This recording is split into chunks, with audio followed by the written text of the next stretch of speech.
Hello everyone. इस video में हम बेसिकली बात करने वाले हैं कि आपकी जो कट ऑफ है वो क्या रहने वाली है। फर्स्ट राउंड के लिए क्या कट ऑफ रहेगी, सेकंड राउंड के लिए क्या कट ऑफ रहेगी और आपका जो थर्ड राउंड है यानी कि जो मॉप अप राउंड है उसके लिए आपकी क्या कट ऑफ रहेगी। तो इन सब पे आज हम बात करने वाले हैं और साथ ही साथ सेफ स्कोर क्या रहेगा, जनरल के लिए क्या रहेगा, ओबीसी गलती से OBS लिख गया, OBC, EWS and SC ST के लिए आपकी जो है क्या कट ऑफ रहने वाली है, तो उसके बारे में भी हम लोग बात करेंगे। ठीक है, तो इस वीडियो में मैं पूरा बताने वाली हूँ कि कट ऑफ क्या है, सेफ स्कोर क्या है, फर्स्ट राउंड में कौन कौन पार्टिसिपेट कर सकता है, सारी बातों पे हम डिस्कस करेंगे। और आपके जो फर्स्ट राउंड की काउंसलिंग है, सेकंड राउंड की काउंसलिंग है और जो मॉप अप राउंड की काउंसलिंग है वो कब से कब तक है, इस पर ऑलरेडी एक वीडियो अपलोड कर चुकी हूँ मैं काउंसलिंग को लेके कि काउंसलिंग जो है आपकी कब से कब तक चलेगी, एकेडमिक सेशन आपका कब से स्टार्ट होगा, उस पर एक पहले से वीडियो अपलोड कर चुकी हूँ। अगर आप लोगों ने वो वीडियो नहीं देखा है तो आप लोग जाके पहले वो वाला वीडियो चेक कर सकते हैं। ठीक है, तो चलिए वीडियो शुरू करते हैं हम लोग। सबसे पहले हम लोग बात करेंगे जनरल कैटेगरी के लिए कि अब जनरल कैटेगरी में तो आपके कितने मार्क्स होने चाहिए फर्स्ट राउंड की काउंसलिंग में पार्टिसिपेट करने के लिए। तो अगर आप जनरल कैटेगरी से हैं तो आपके जो मार्क्स हैं वो होने चाहिए 140 प्लस, मतलब 140 प्लस आपके होने चाहिए। अगर आपको फर्स्ट राउंड की काउंसलिंग में कॉलेज चाहिए तो 140 प्लस बोल रही हूँ, इसका मतलब 140 से ज़्यादा, 140 नहीं 140 से ज़्यादा होने चाहिए आपके मार्क्स अगर आप जनरल कैटेगरी से बिलोंग करते हैं और अगर आपको फर्स्ट राउंड में कॉलेज चाहिए। और वो भी फर्स्ट राउंड में आपको बहुत जो पुराने वाले कॉलेज हैं या फिर जो बहुत अच्छे कॉलेज हैं वो कॉलेज नहीं भरने हैं, जो न्यू कॉलेज हैं आपको वो वाले कॉलेज फिल करने हैं 140 प्लस मार्क्स पे। ठीक है, दूसरी बात, अगर आप मान लीजिए कि OBC कैटेगरी से हैं, अभी हम OBC कैटेगरी की बात करते हैं। मान लीजिए आप OBC कैटेगरी से हैं तो आपके कितने मार्क्स होने चाहिए। अगर आप OBC कैटेगरी से हैं तो आपके होने चाहिए 135 प्लस, मतलब 135 प्लस 135 नंबर से अगर आपके ज़्यादा हैं तो चांसेस हैं कि आपको फर्स्ट राउंड में कॉलेज मिल जाएगा। ठीक है, और कॉलेज मैं पहले से बता रही हूँ कि कॉलेज आपको पुराने वाले कॉलेज या फिर हाई कट ऑफ वाले कॉलेज नहीं भरने, आपको वो कॉलेज भरने हैं जो न्यू कॉलेज है या फिर जो मीडियम कट ऑफ वाले कॉलेज हैं। ठीक है, OBC के लिए हो गया। अभी SC कैटेगरी से अगर आप बिलोंग करते हैं तो आपके कितने मार्क्स होने चाहिए। अगर आप SC कैटेगरी से बिलोंग करते हैं तो आपके मार्क्स होने चाहिए 128 से मान लो 130 प्लस होने चाहिए आपके मार्क्स। अगर आप SC कैटेगरी से बिलोंग करते हैं, ये 130 प्लस बोल रही हूँ, मान लो थोड़ा बहुत ऊपर नीचे हो सकता है लेकिन आपके इतने तो होने चाहिए 130 प्लस SC के लिए। अगर आप ST से बिलोंग करते हैं तो आपके 128 प्लस होने चाहिए मार्क्स, मतलब ST कैटेगरी के लिए ये बता रही हूँ।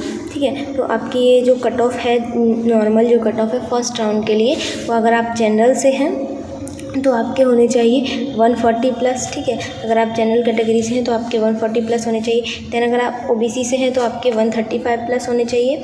अगर आप SC से बिलोंग करते हैं तो आपके 128 टू 130 प्लस होंगे, तब भी आपको कॉलेज मिल जाएगा फर्स्ट राउंड में। देन आपका SC ST से हैं, आप ST कैटेगरी से हैं तो आपके 128 प्लस मार्क्स होने चाहिए। ठीक है, इतने तो आपके होने चाहिए फर्स्ट राउंड की काउंसलिंग में पार्टिसिपेट करने के लिए। ठीक है, तो ये हो गया आपका काउंसलिंग की फर्स्ट राउंड की काउंसलिंग में आपकी कट ऑफ कितनी है। बाकी जैसे सेकंड राउंड है, मॉप अप राउंड है, तो उसके लिए अलग थोड़ी काउंसलिंग जो आपकी कट ऑफ है थोड़ी हाई भी हो सकती है, लो भी हो सकती है, क्योंकि हमारे टाइम पे फर्स्ट राउंड की जो कट ऑफ थी उससे ज़्यादा सेकेंड राउंड की कट ऑफ गई थी, मतलब हाई हो गई थी बीच में। तो उसके लिए जब सेकंड राउंड होगा तो उसके लिए भी मैं बता दूंगी आप लोग को कि आपकी सेकंड राउंड की कट ऑफ कितनी जा रही है, कितने मार्क्स वालों को कॉलेज मिल जाएगा इसमें, और आपको कॉलेज किस टाइप से फिल करने हैं उसके लिए भी मैं एक वीडियो बना दूंगी। तो अभी फर्स्ट राउंड की जो काउंसलिंग है ये तो मैंने आपकी कट ऑफ बता दी। ठीक है, अब उसके बाद आपको फर्स्ट राउंड की कट ऑफ के लिए क्या क्या एलिजिबिलिटी होनी चाहिए आपकी और कौन कौन से डॉक्यूमेंट्स हैं जो आपको रेडी करवा लेने हैं। तो अभी हम लोग एक बार देख लेते हैं कि फ़र्स्ट राउंड की काउंसलिंग के लिए क्या एलिजिबिलिटी है। तो सबसे पहले एलिजिबिलिटी क्राइटेरिया क्या है आपका, यहाँ पर जो भी कैंडिडेट्स फर्स्ट राउंड की काउंसलिंग के लिए क्वालिफाइड है, सबसे पहले उन लोग को जो है इन्फॉर्मेशन ब्राउज़र में ये पढ़ लेना है, वो मैं आपको बता ही दे रही हूँ। ठीक है, रजिस्ट्रेशन प्रोसेस सबसे पहले आपको क्या करना है, ऑनलाइन रजिस्ट्रेशन करवाना है। जहाँ पे भी जो अब वेबसाइट है आपकी CNET www.abbmuup.edu.in पर आपको रजिस्ट्रेशन करवाना है सबसे पहले काउंसलिंग के लिए।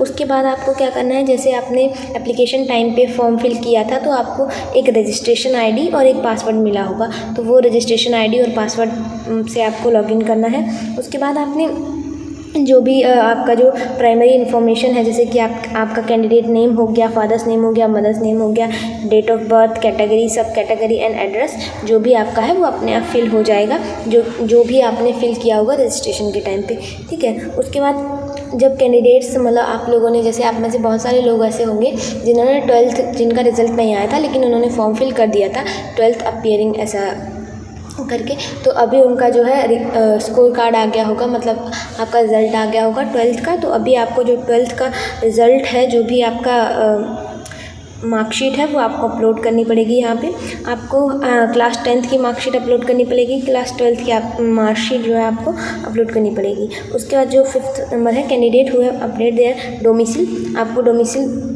आपका अपडेट करना पड़ेगा। उसके बाद माइनॉरिटी स्टेटस, अगर आप क्रिश्चियन है, जैन है, मुस्लिम है तो वो आपको करना पड़ेगा। और दूसरी बात, आपको माइनॉरिटी और सब कैटेगरी ये सारे सर्टिफिकेट आपको वहाँ पे अपलोड करने पड़ेंगे, ठीक है। फिर candidate can also update gender information, अगर आपका फॉर्म फिलिंग के टाइम पे जेंडर गलत भर गया था, जैसे आप मेल है फीमेल हो गया था, तो वो भी आप यहाँ पे अपडेट कर सकते हैं अभी इस टाइम पे, ठीक है। उसके बाद आपको जो है फ़ीस डिपॉजिट करनी पड़ेगी। फर्स्ट टर्म की काउंसलिंग के लिए 500 रुपये फ़ीस लगेगी, जो कि नॉन रिफंडेबल होगी, मतलब ये जो काउंसलिंग की फ़ीस होगी ये आपको वापस नहीं मिलेगी। उसके बाद ये जो 5,000 रुपये हैं सिक्योरिटी फ़ीस, ये रिफंडेबल होते हैं आपकी जब काउंसलिंग हो जाती है। मान लीजिए आपको कॉलेज मिल गया, एडमिशन हो गया तो उसके बाद आ जाती है, अगर आपको कॉलेज नहीं मिलता है तभी भी ये रिफ़ंड हो जाती है। तो ये 5,000 रुपये काउंसलिंग सिक्योरिटी फ़ीस होती है, ये रिफ़ंड हो जाती है। लेकिन आपकी जो 500 रुपये होती है जो कि हर काउंसलिंग में आपसे लगते हैं, आप जितनी भी काउंसलिंग में पार्टिसिपेट करोगे उतनी बार आपसे 500 रुपीज़ लगेंगे, तो ये नॉन रिफंडेबल होते हैं, ठीक है। उसके बाद आपकी जो आप फ़ीस जमा करोगे उसका एक सिंगल पेमेंट की आपको रिसिप्ट मिलेगी 5,500 रुपये की, तो वो आपने अपने पास रखनी है। उसके बाद आपका जब सक्सेसफुल रजिस्ट्रेशन हो जाएगा, candidate can proceed to the next step of selecting colleges as per their choice and save it. तो आपका जब ये हो जाएगा रजिस्ट्रेशन सक्सेसफुली, मतलब आप जो फ़ीस जमा कर देंगे उसके बाद आप अपने कॉलेजेस जो भी सेलेक्ट करना चाहते हैं वो कॉलेजेस सेलेक्ट करके चॉइस फिलिंग कर सकते हैं। उसके बाद दिया है यहाँ पे, जैसे कि आप चॉइस फिलिंग करेंगे तो वहाँ पे आप कॉलेजेस को अपने अकॉर्डिंग सेलेक्ट कर सकते हैं, मतलब अपने अकॉर्डिंग जो कॉलेज आपको ऊपर रखना है ऊपर रख सकते हैं, नीचे रखना है नीचे रख सकते हैं। उसके बाद यहाँ पे कितने भी आप कॉलेजेस भर सकते हैं और उनको अपने अकॉर्डिंग एडिट कर सकते हैं, ऊपर नीचे जिधर आपको लगाना है। और उसके बाद यहाँ पे ये भी दिया गया है कि आप जितने कॉलेज भर सकते हैं एक बार में उतने कॉलेज आप भर सकते हैं, जिससे कि आपको रिजेक्शन ना मिले, मतलब आपको फर्स्ट राउंड में ही सीट मिल जाए। तो आपको यहाँ पे बोला गया है कि आप जितने चाहें उतने कॉलेज भर सकते हैं, कोई वो नहीं है। इसके बाद counselling portal will be open as per date schedule, उसके बाद आपका जो काउंसलिंग का पोर्टल है वो जब जो शेड्यूल में दिया गया है तभी खुलेगा। उसके बाद कैंडिडेट्स को लॉगआउट करने से पहले, आप जब लॉगआउट करेंगे वहाँ से तो उससे पहले आपको जो भी आपने कॉलेज सेलेक्ट किए हैं उनको सेव करना होगा, जिससे कि क्या है वो आपकी जैसी प्रेफरेंस और चॉइसेस आपने रखी हैं वो वैसे ही रहें, ठीक है। उसके बाद preferred choice will be automatically locked on the last date and time specified in the schedule. तो अगर आपने जो भी कॉलेजेस सेलेक्ट किए हैं, मान लीजिए आज आपने कॉलेज सेलेक्ट किए हैं, उसके बाद आपकी जो लास्ट डेट है उससे पहले अगर बीच में चाहें तो आप उनको दोबारा से सीक्वेंस में अरेंज कर सकते हैं, ऊपर नीचे कर सकते हैं और ज़्यादा कॉलेजेस ऐड कर सकते हैं। लेकिन जब लास्ट डेट होगी तो क्या होगा कि वो जो भी आपने कॉलेज सेलेक्ट किए हैं, भले ही आप उनको सेव करें या ना करें, वो अपने आप लॉक हो जाएंगे उसी अकॉर्डिंग जैसे आपने पहले कर रखी थी, ठीक है। The candidate should take a printout of their choices after locking on the last date and time specified in the schedule। तो आपने क्या करना है, जो भी आपने कॉलेज सेलेक्ट किया उसका आपने एक प्रिंट आउट ले लेना है लॉक होने से पहले, टाइम लास्ट डेट से पहले, ठीक है। उसका seat allotment to the candidate will be done strictly in order to merit and according to choice made by the candidates as locked. तो आपको जो सीट अलॉटमेंट होगा वो आपकी रैंक के अकॉर्डिंग और आपने जैसे कॉलेज सेलेक्ट किए हैं उसके अकॉर्डिंग आपको सीट अलॉट होगी। उसके बाद the candidate should log in to the portal for information regarding seat allotment on 30/6/2024, मतलब आपको 30 तारीख को दोबारा से लॉगिन करके देखना है कि आपको सीट अलॉट हुई है या नहीं हुई है। All the candidates who have been allocated seats in round 1 are required to log in the portal and choose any one of the options within the date time specified schedule। और जब आप जब उस पर लॉगिन करके देखेंगे तो अगर आपको सीट मिल गई है तो आपने दो ऑप्शन सेलेक्ट, वहाँ पे दो ऑप्शन दिखेंगे आपको, या तो आप सिलेक्ट कर लीजिए कोई एक सीट को, या फिर फर्स्ट जो भी आपको कॉलेज मिला है उसको आप सेलेक्ट कर लीजिए और अपनी सीट को फ्रीज कर दीजिए। दूसरा, आप उसको सेलेक्ट तो कर रहे हैं लेकिन आप राउंड 2 में जो है अपग्रेड करना चाहते हैं, आप चाहते हैं कि आपको दूसरा कॉलेज मिल जाए। और तीसरा होता है कि आप उस सीट को सेलेक्ट नहीं कर रहे हैं, उसको आप डिक्लाइन कर दे रहे हैं और उसके बाद आप राउंड 2 में पार्टिसिपेट कर रहे हैं। फिर यहाँ पे एक इम्पॉर्टेंट नोट दिया गया है, failure to log in and selecting an option after seat allocation within the date and time specified in the schedule will lead to forfeiture of the allotted seat and counseling security fees। मतलब जितने time में आपको seat allot हुई है और उससे date निकलने से पहले अगर आपने लॉगिन नहीं किया, कोई भी तीनों ऑप्शंस में से कुछ भी सिलेक्ट नहीं किया है, तो आपकी ये जो सिक्योरिटी फ़ीस होती है और आपकी जो सीट होती है वो जाने के चांसेस रहते हैं, मतलब डूबने के चांसेस रहते हैं अगर आप कुछ भी सिलेक्ट नहीं कर रहे हैं इनकेस तब। ठीक है, फिर आता है आपका 7th option, 7 point, all the candidate who are allocated seats and exercised option 1 and 2 are mandatory required to deposit seat confirmation fees 40,000 रुपये लगेंगे आपसे to the ABVMU UP through online and challan mode।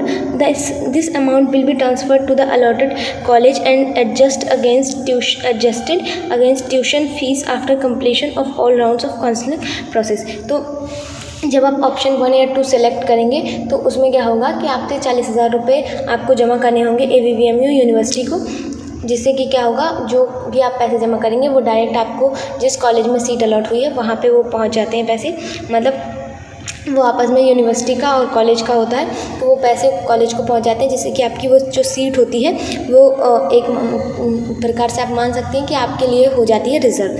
ठीक है, उसके बाद after डिपोजिंग seat conformation फ़ी candidate select option 1 freeze और float, मतलब या तो आप उसको फ्रीज कर सकते हैं या फिर आप फ्लोट कर सकते हैं। ठीक है, उसके बाद on the reporting to the allotted college the candidate is required to pay an administrative fees of INR 2000 in a college which is adjusted against his or her total fees। In case of the candidate leaves changes allotted college in further of counseling the administrative fees will be fortified to the college।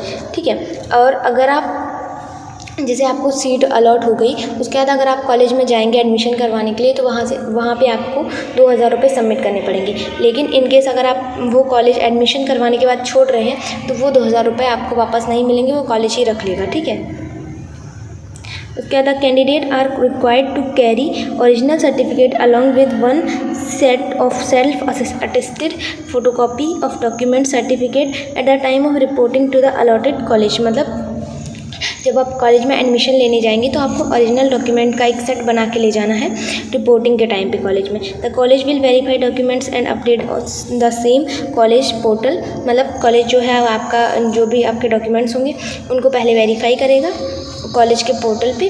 उसके बाद अगर आपकी eligibility criteria verified होता है तो वहाँ पे आपको एडमिशन लेटर मिलेगा कॉलेज की तरफ से। The original candidates are submitted only at the start of academic session. तो जो ओरिजिनल सर्टिफिकेट होते हैं जैसे कि आपकी मार्कशीट हो गया 10th 12th की, तो वहाँ पे जब आप एडमिशन प्रोसेस जब आपका एकेडमिक सेशन स्टार्ट होगा तो उस टाइम पे आपसे लिए जाएंगे। ठीक है, उसके बाद कौन कौन से डॉक्यूमेंट्स जो हैं वो आपको कॉलेज में ले जाने हैं एडमिशन के टाइम पे। सबसे पहले आपको जो सीट अलॉटमेंट लेटर है वो ले जाना है कॉलेज अलॉटमेंट के टाइम पे। ठीक है, उसके बाद आपको 5 पासपोर्ट साइज़ की फ़ोटो ले जानी है, लेटेस्ट कलर फ़ोटो ले जानी है, उसके पीछे वाइट बैकग्राउंड होना चाहिए। और आप 5 की जगह अगर 6-7 फ़ोटो ले जा सकें तो ले जाइएगा, क्योंकि वहाँ पे फ़ोटो इतनी लगवाते हैं कि कम पड़ जाती हैं। ठीक है, उसके बाद आपको जो भी आपने फ़ीस डिपॉजिट की है 40,000 उसकी आपको रिसिप्ट ले जानी है। उसके बाद आईडी प्रूफ जैसे कि आधार कार्ड हो गया, वोटर आईडी, ड्राइविंग लाइसेंस, आप मेनली प्रेफर करें आधार कार्ड तो ज़्यादा ठीक रहेगा। उसके बाद वेरिफिकेशन सीट, जो भी आपने वेरिफिकेशन सीट लगाई होगी एप्लीकेशन को फिल करने के टाइम पे वो आपको ले जानी है। उसके बाद आपको मार्कशीट ले जानी है 12th की, ठीक है, जो भी आपने बोर्ड से 12th पास की है। उसके बाद certificate from board showing the date of birth, आपको 10th का सर्टिफिकेट ले जाना है। 12th का आपका जो माइग्रेशन या ट्रांसफ़र सर्टिफिकेट होगा, उसके बाद कैरेक्टर सर्टिफिकेट भी ले जाना है। मेडिकल फिटनेस सर्टिफिकेट ये आपको कॉलेज में हो सकता है कि वो आपसे मंगवाएं, या फिर ये भी हो सकता है कि वो खुद ही वहाँ पे आपको बना के दें। तो ये मेडिकल सर्टिफिकेट इसका कुछ नहीं करना, अभी ऐसे ही जाना, वो अगर बताएं तो वहाँ पे बनवा लेना, अगर नहीं बताएंगे तो आप खुद से बनवा लेना, इसका कोई इशू होता नहीं है। The candidate should also bring the following certificate is अप्लाइकेबल, अगर आप SC ST कास्ट से हैं तो आपको वो सर्टिफिकेट बनवा के ले जाना है, आपका कास्ट सर्टिफिकेट। उसके बाद OBC EW से है तो वो सर्टिफिकेट बनवा के ले जाना पड़ेगा, और वो सर्टिफिकेट जो है वो आपका 1 अप्रैल के बाद का होना चाहिए। उसके बाद पर्सन विद बेंचमार्क डिसेबिलिटी, अगर आप PWD से हैं तो आपको उसका सर्टिफिकेट बनवा के ले जाना पड़ेगा, मेडिकल सर्टिफिकेट। फिर फ्रीडम फाइटर से हैं तो उसका सर्टिफिकेट आपको लगेगा डिस्ट्रिक्ट मजिस्ट्रेट लेवल का। उसके बाद एक्स सर्विसमैन, उसका सर्टिफिकेट अगर आप वो लगता है आप में तो आप वो सर्टिफिकेट ले जाइए। उसके बाद अगर आपके पास NCC का सर्टिफिकेट है ग्रेड B का तो वो भी आप ले जा सकते हैं। अगर माइनॉरिटी सर्टिफिकेट, जैसे कि आप क्रिश्चियन, जैन, मुस्लिम जो भी हैं, अगर आप हैं तो आप वो भी ले जा सकते हैं। लेकिन after seat allotment and acceptance, if any candidate does not report to the college, his or her allotted seat will be cancel and counselling security fee will be fortified. लेकिन और ये है कि अगर आपको सीट अलॉट हो गई है उसके बाद भी आपने कॉलेज में रिपोर्ट नहीं किया है तो आपकी जो सीट है वो कैंसिल हो जाएगी, और सिक्योरिटी फ़ीस भी आपकी फोर्टिफाइड हो जाएगी। मतलब पेनल्टी, मान लीजिए एक टाइप की वो पेनल्टी होती है, ये आपको वापस नहीं मिलेगी। ठीक है, नेक्स्ट है आपका after admission in the college, if candidate does not resign from the seat during the resignation window, that is 31 जुलाई से जो आपका 5 अगस्त तक चलेगा, the counselling security fees and the admission fees 40,000 will be fortified. मतलब आपने college में admission ले लिया है लेकिन आप रेजिग्नेशन विंडो पे सीट का रिज़ाइन नहीं कर रहे हैं तो आपका क्या होगा, आपकी सीट भी चली जाएगी, आपकी जो 5,000 सिक्योरिटी फ़ीस है वो भी चली जाएगी, और जो कॉलेज में फ़ीस सबमिट की है वो भी चली जाएगी। ठीक है, नेक्स्ट है आपका after the completion of first round, मतलब आप जैसे फर्स्ट राउंड हो गया तो उसमें कैंडिडेट्स को 2 ऑप्शन सेलेक्ट करने होते हैं, 3 ऑप्शन सेलेक्ट करने होते हैं, जिनमें से अगर आप 2 ऑप्शन सेलेक्ट करते हैं तो आपके पास सीट रहती है। फर्स्ट ऑप्शन में क्या होता है, आपने सीट ले ली और फ्रीज़ कर दिया, और आपने सीट ले ली और फ्रीज़ कर दिया। और दूसरा ऑप्शन होता है कि आपने सीट ले ली है लेकिन आपने फ्रीज़ नहीं किया है, आपने फ्लोट कर दिया है, आपकी जो सीट है वो फ्लोट कर रही है। एंड थर्ड ऑप्शन होता है कि आप जो सीट आपको फर्स्ट राउंड में मिली है वो आप ले नहीं रहे हैं और सीधे आप सेकेंड राउंड में पार्टिसिपेट कर रहे हैं। तो अगर आप फर्स्ट राउंड में जो सीट मिली है उसको आपने ले लिया है और आपने सीट फ्रीज़ नहीं की है, फ्लोट कर दी है, तो क्या होगा कि अगर आपको सेकेंड राउंड में कोई भी सीट अलॉट होती है तो आपकी जो फर्स्ट राउंड वाली सीट है वो अपने आप कैंसिल हो जाएगी, और आपको सेकेंड राउंड में फिर अपग्रेडेड जो सीट होगी उसमें एडमिशन लेना ही पड़ेगा। ठीक है, और अगर आपको कॉलेज नहीं मिलता है, इनकेस सेकेंड राउंड में आपको कॉलेज नहीं मिला तो आपकी जो फर्स्ट राउंड की सीट होगी वो आपको वापस मिल जाएगी। ठीक है, और दूसरा ऑप्शन ये होता है अ कैंडिडेट जिसने ऑप्शन 2 फ्लोट किया है लेकिन उसको राउंड 1 में जो है उसने कॉलेज में एडमिशन ले लिया है तो वो राउंड 2 में पार्टिसिपेट कर लेगा, लेकिन अगर आप उसको कॉलेज नहीं मिला तो वो उसको फर्स्ट राउंड वाली सीट दोबारा से मिल जाएगी। ठीक है, वही है जो मैंने अभी पहले बता दिया। The candidate who have not been allotted any seat in round 1, the counselling will eligible for round 2 without paying counselling fee security. ठीक है, अगर आपने जैसे राउंड 1 में पार्टिसिपेट किया था और आपको कोई भी सीट नहीं मिली है तो आपको सीधा सीधा राउंड 2 में पार्टिसिपेट करना है, आपसे कोई भी फीस नहीं लगेगी। ठीक है, तो ये पूरा जो था वो राउंड 1 के लिए था, जितना भी मैंने आपको भी एक्सप्लेन किया है। डॉक्यूमेंट्स बता दिए हैं, डॉक्यूमेंट्स एक बार फिर से बता दूँ क्या? देखो ये हैं आपके डॉक्यूमेंट्स। सबसे पहले आपको ले जाना है, जब आप काउंसलिंग करवाएंगे तो उस टाइम पे ये आपको 10th की मार्कशीट, 12th की marksheet, domicile, minority category certificate, ये सब आपको जो है उसमें अपलोड करना रहेगा। 500 रुपये आपकी फ़ीस लगेगी जो कि नॉन रिफंडेबल होगी। अगर 5,000 सिक्योरिटी फ़ीस लगेगी जो कि आपकी रिफंडेबल होगी। देन जब आप कॉलेज में एडमिशन कराने जाएंगे तो आपसे कौन कौन से डॉक्यूमेंट लगेंगे, वो वाले डॉक्यूमेंट जो हैं वो एक बार और देख लेते हैं। ये रहे आपके डॉक्यूमेंट। सबसे पहले आपको जो सीट अलॉटमेंट लेटर होगा वो लगेगा आपसे।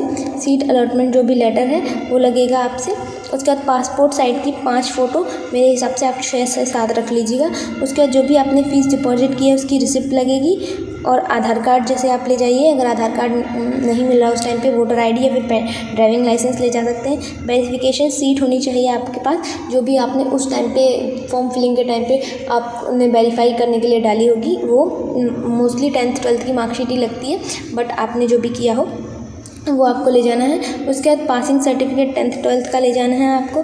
उसके बाद आपको यही है शोइंग डेट ऑफ बर्थ, तो उसके लिए 10th का सर्टिफिकेट। उसके बाद माइग्रेशन, कैरेक्टर सर्टिफिकेट और ट्रांसफ़र सर्टिफिकेट। मेडिकल फिटनेस ये वहीं पे भी मिल सकता है आपको, और आपको ले जाना भी पड़ सकता है, तो कॉलेज में जाके आप पता कर लीजिए। उसके बाद आपको, अगर आप SC ST से हैं तो आपको वो सर्टिफिकेट ले जाना है। OBC EWS से हैं तो आपका सर्टिफिकेट लगेगा, लेकिन आपका सर्टिफिकेट 1 अप्रैल 2024 के बाद का होना चाहिए। उसके बाद अगर आप PWD कैंडिडेट हैं तो उसके लिए आपके पास सर्टिफिकेट होना चाहिए। फ्रीडम फाइटर से हैं तो वो सर्टिफिकेट लगेगा आपको डिस्ट्रिक्ट मजिस्ट्रेट के लेवल का। उसके बाद एक्स आर्मी मैन है तो उसके लिए सर्टिफिकेट लगेगा। अगर आपके पास NCC का सर्टिफिकेट है ग्रेड B का तो वो भी आप ले जा सकते हैं। और अगर आप माइनॉरिटी ग्रुप से बिलोंग करते हैं, जैसे कि क्रिश्चियन, जैन, मुस्लिम, तो उसके लिए भी आपसे सर्टिफिकेट लगेगा। ठीक है, तो ये सारी चीज़ें जो है आपको लेके जानी है। ठीक, तो ये मैंने पूरा बता दिया है आपको, कट ऑफ भी बता दिया है। कट ऑफ कितनी रहेगी आपकी इस बार, जो फर्स्ट राउंड के लिए जनरल की कट ऑफ है वो 140 प्लस जाएगी। OBC 135 plus, SC ST 128 to 130 plus, और आपकी जो ST है उस ST कैटेगरी के लिए 128 प्लस जाएगी। तो ये रही आपकी कट ऑफ फर्स्ट राउंड की। आई थिंक मैंने सब कुछ बता दिया है जितना भी मैंने बोला था। बाकी अगर आपको शेड्यूल पूरा जानना है काउंसलिंग का तो वो भी मैंने बता दिया है एक दूसरे वीडियो में। उस वीडियो का लिंक जो है वो मैं इसमें डिस्क्रिप्शन में दे दूँगी। और आपको जो है काउंसलिंग के टाइम पे कौन से कॉलेजेस का फर्स्ट प्रेफरेंस पे रखने हैं, सेकंड पे कौन सा रखना है, थर्ड पे कौन सा रखना है, आपकी जो है कट ऑफ के अकॉर्डिंग, मतलब आपके जो मार्क्स हैं रैंक के अकॉर्डिंग। तो उसके लिए आप लोग एक काम कर सकते हैं, आप लोग कमेंट सेक्शन में अपने मार्क्स जो हैं वो लिख सकते हैं। एक आइडिया लग जाएगा जैसे कि कितने लोगों के मार्क्स आ रहे हैं, वैसे पता है, बट अगर आप लोग लिख देंगे तो थोड़ा हेल्प हो जाएगी। तो आप लोग बता दीजिएगा कमेंट्स में कि आपके कितने मार्क्स आ रहे हैं, रैंक कौन सी है, रैंक कितनी है और कैटेगरी कौन सी है, तो वो मेंशन कर दीजिएगा। तो जैसे कि क्या है, मैं शाम तक आपको बता दूंगी कि आपको अपनी कट ऑफ के हिसाब से कौन से कॉलेजेस पहली प्रायोरिटी पे रखने हैं, दूसरी प्रायोरिटी पे कौन से कॉलेज रखने हैं, और आपको कौन से कॉलेज भरने हैं, मतलब हाई कट ऑफ वाले भरने हैं, मीडियम कट ऑफ वाले भरने हैं, लो कट ऑफ वाले भरने हैं। तो उस सब पे वीडियो मैं आपको शाम तक एक दे दूँगी, तो आप उसके अकॉर्डिंग देख लीजिएगा। और हाँ, आपको जैसे जो कॉलेज चाहिए, जो आपको कॉलेज चाहिए, आपको लग रहा है इतनी कट ऑफ पे मिल जाएगा, तो आप लोग अभी एक काम कर सकते हैं, उन कॉलेजेस के थोड़ा वीडियो देख लीजिए, जिससे आपको आइडिया लग जाएगा कॉलेज कहाँ पर है, कैसा कॉलेज है, और आपको एडमिशन लेना चाहिए या नहीं। तो वो सारी चीज़ें आपको पता लग जाएंगी। ठीक है, और अगर आपको जालौन के बारे में वीडियो देखना है तो वो मेरे चैनल पे मिल जाएगा, आप लोग देख सकते हैं।